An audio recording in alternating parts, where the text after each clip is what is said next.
Normally, most of the SME companies, when they want to start, they sit in the coffee bar, internet space, and they overhear that this is the going business, this is thriving, this is where people are making money. And my advice to everyone would be not to just listen and hear what it is. First, you have to do introspection, do your own analysis, whether you're strong in capital, you're strong in concept, you're strong in management, you're strong in e-commerce, what is that you're good at? And then you have to see if you have a good product in your hand. Let's say food industry we are talking about now. In the food industry, it starts from a cucumber right to the point most value-added products going to the best of restaurants.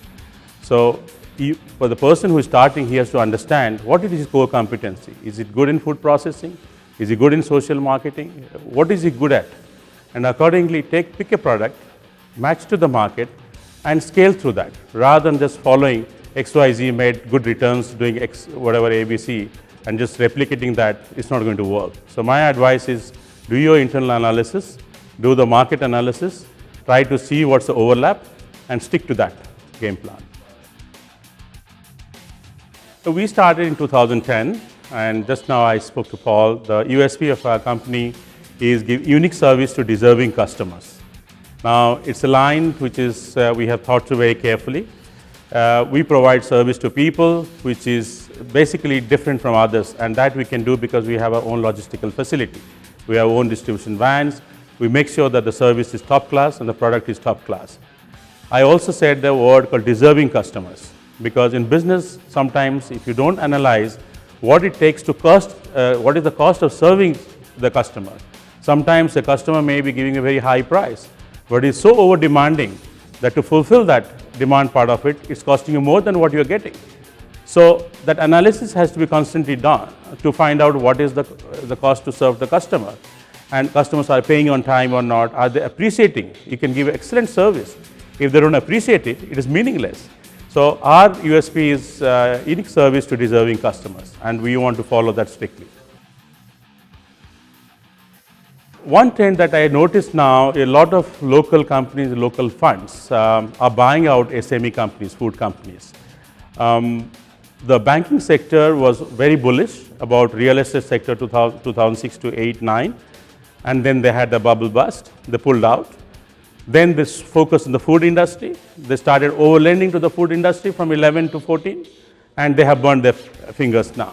So I believe there are 3 billion bad debt in the market from the banking circuit that I hear. Half the people have skipped the market. So the banks are pulling out the funds. SMEs are going to face a very strong, tight liquidity. If they don't get cash flow coming from the market, then there'll be a gap. And to fill the gap, what's happening is bigger funds are stepping in and buying out SME and the mid-cap companies, thereby consolidating it. So people have to decide whether to make an alliance with one of those big forces or to find investing partners to scale through this process when the banks are pulling out so that they can survive in this turmoil time.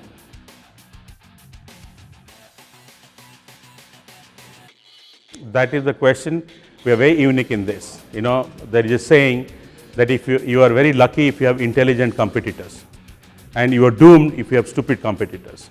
The example that they give is Coke and Pepsi. Both of them are selling carbonated drink water, but both of them maintain price. They don't cut the cost.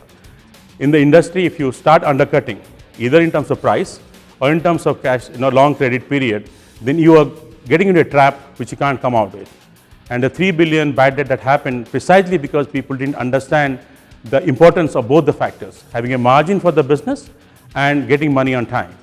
Our turnover dropped because we focused on these two aspects. We made sure that people who don't pay are not served. And we made sure that what you're selling is definitely paying more than what it costs to serve. Delivery costs and overhead costs and the finance costs is all covered. If not, we discontinue the product, we discontinue the client if he doesn't pay. As a result, we are standing today when a lot of people have skipped the market. Cash flow is very important and more important sometimes than profitability. But if you compromise profitability on a sustainable basis, then again that's going to kill you also. So you need to focus on both. But given a choice, first is cash flow, second is profitability, but you must maintain both on a sustainable basis.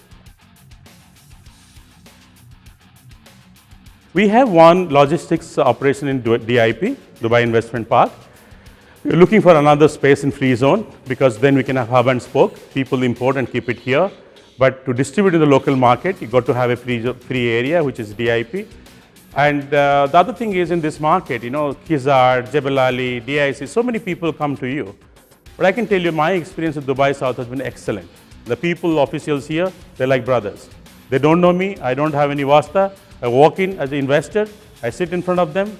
The service and support and cooperation I get from them is unique.